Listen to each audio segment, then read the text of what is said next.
یو بزرگ خبره کوي وی د بیت الله نه تاویدم طواف مې کوم وی یو سړی ما سره طواف کو هغه به وی لبیک. دا لبیک چې سړی احرام وتړي نو چې بیا حجر اسود ته مخامخ شي هغه لبیک ختم شي. لیکن که اسې څوک طواف کوي او د لبیک ورد کوي نو دا خیر دی. یو ذکر دی لبیک الله تخپل ازيري لګي نو وی لبیک لبیک نو چې د به لبیک نو وی غیبی आवाज به وتراغه چې لا ستا دا لبیک قبول نه دی. نو دا بزرگ دی خو نیک سړی د کشف خاوند دی خو په پیش نو سړی ته وی اوري وی ته یو आवाज اوري دلته هغه وی اورم وی سا आवाज اوري او ته تاسو اوریدل وی ما خدا اوریدل چې ته لبیک د برن در تاواد را دي چې لا دا لبیک ته نه دی قبول نه دی منظور وی او دا आवाज زم اورم. نو دا بزرگ هغه سړی ته وای وی ته چې دا لبیک چغې وای خو خدای پاک ته وی او دې د پاره وی چې خدای دې قبول کی او الله د توي نه دی قبول. زمون خو پته نه لګي قبلې کنه قبلې په یو اتمنا او په یو ارزو په ارمان لګیایو نو تا ته ښکارا واس کوي چې نه ستا د لبیک نه دی قبول نو ځان بیا ولې کړی سړی ورته څه وایي وی یو ټیک خبره دی وکړه خو زه ډېر ګناهګار یم ډېر زیات ما ډېره ګناه کړې ده دې د خدای در له راغلی یم دې کور له ما ته بل در نو معلوم ما وی دا د خدای در دی دا هغه در دی چې دلته ټول پیغمبران خدای ته تو شوي دي. پیغمبر په امت کې لوی شخصیت دی په مخلوق کې خدای ته نیازبین او ډېر ګران خو محتاج بیا الله ته دلته پیغمبران تو شوي دي آدم علیه السلام ابراهیم علیه السلام اسماعیل علیه السلام او د دې بیت الله نه رسول الله مبارک تو شوي دي او د مدینې نه ولا څو ځله راغلی دی او دی ښکل کړی دی او دی کې حجر اسود دی. دا د خدای د عظمت نښه ده. نو ما بار ګناه کړی ده دا درد دی له راغلی خدای ته چغې وام چې الله ما معاف کا او دلته مې نه معاف کړي راته وی لا لا لا نه معاف کوم لبیک دی نه قبلوم. نو ملګري ته راته بل د دې نه ښه درو خیال ته ورپسې ځم ما ته خو دغه معلوم دی ته بل وښایه پرېږدم نه الله نه غواړم معافي بل درو ښایه چې بل خوا لاړ شم بس که قبلی که نه قبلی زه ورته چغې وام او که دې نه بل دري وښایه هلته ورپسې ځم ما خو دا لیدلی دی چې دا ټکې ووایي نو چې ده د دې نه پس وی لبیک نو دوه ځله به ول اواز راته لبیک لبیک قبول دی قبول دی ستا لبیک. دا ولې رونو دا یو خو خپل ځان الله ته محتاجه ګڼل چې زه خدای ته محتاج یم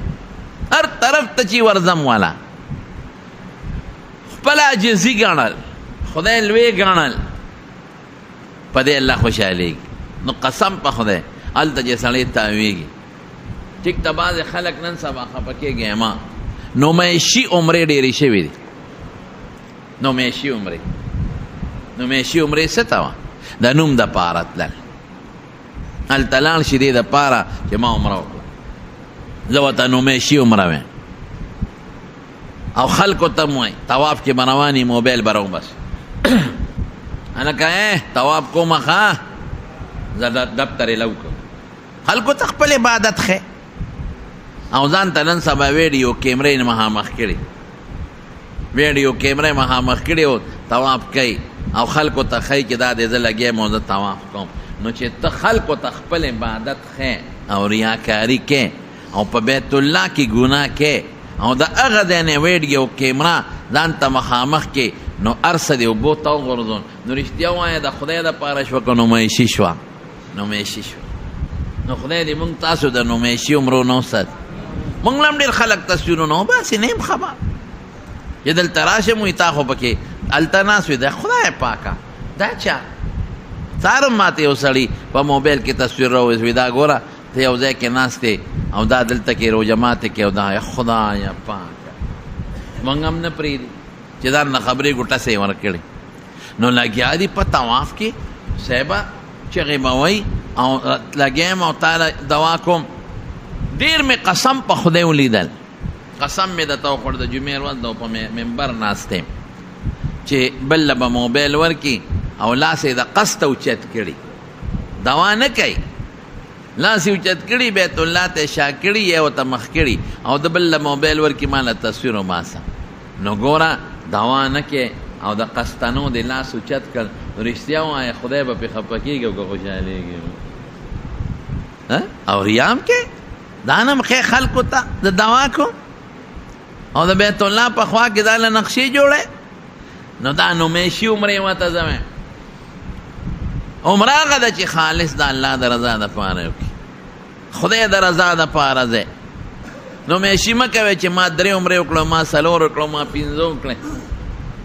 او نومیشي مه کوئ چې خلکو ته وایې بس ما خوال ته اعتکاف وکړو، ما خوال ته وکړو. ریا به نه کوئ. یو نیک سړی دی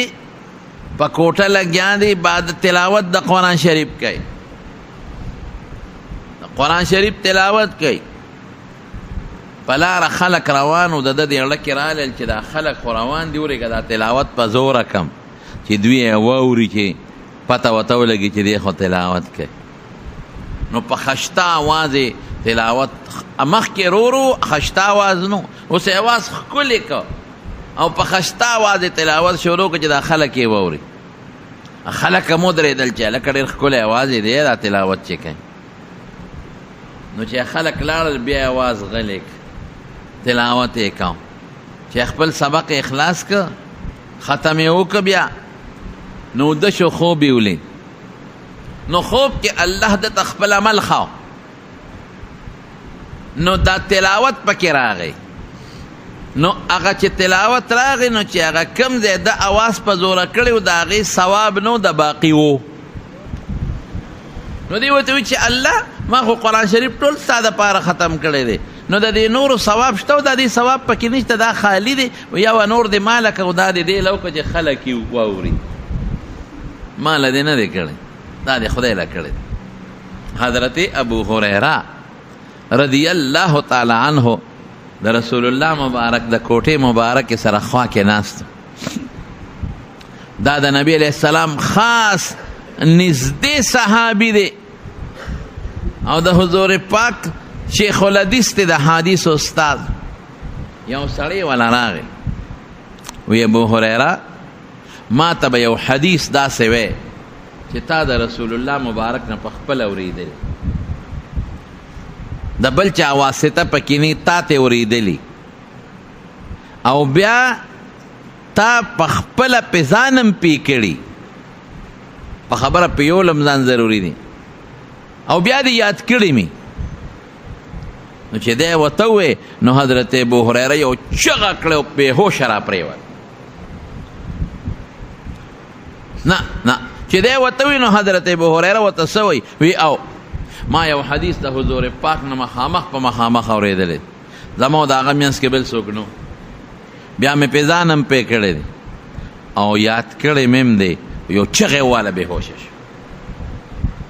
چې هوش کې راغی نو بیا هغه سړي ته وایي ملګري یو حدیث مې د حضور پاک نه اورېدلی، ځان مې پې کړی دی، یاد کړی مې هم دی او مخ په مخ مې د دقه ځای اورېدلی دی، زما او د هغه په منځ کې بل دویم نو. بیا چغه کړه بېهوشه شو. نو په درېیم ځل چې په هوش کې راغی نو بیا ووې او خلکو یې سړي ته ویې د خدای بنده سړی دې مړ کړو، د څه تپوس دې ته وکړو، دا څه خبره ده؟ وایي ما د رسول الله مبارک نه یو حدیث اورېدلی، زه هغه ناست و بل څوک نو، دقه هلته مې ته اورېدلی، مې یاد کړی دی او مې پې ځان پې کړی دی. 3 ځله بېهوشه شو. نو په 4م ځل ورته وایي ما د حضور پاک نه یو حدیث اورېدلی، من مې پې ځان پې کړی دی، یاد کړی مې هم دی و دا چې حضور پاک وفرمایل چې د قیامت پر ورځ به الله یو سړی ځان ته را مخامخ کړي. الله به ورته بنده وایه که نه ما خو تاله ډېر ښکلی وجود در کړی، روغ صحت مې در کړی، څه دې کړی دی؟ دی به ورته وایي چې الله ما خو کمال کړی دی، ما خو هغه کار کړی دی چې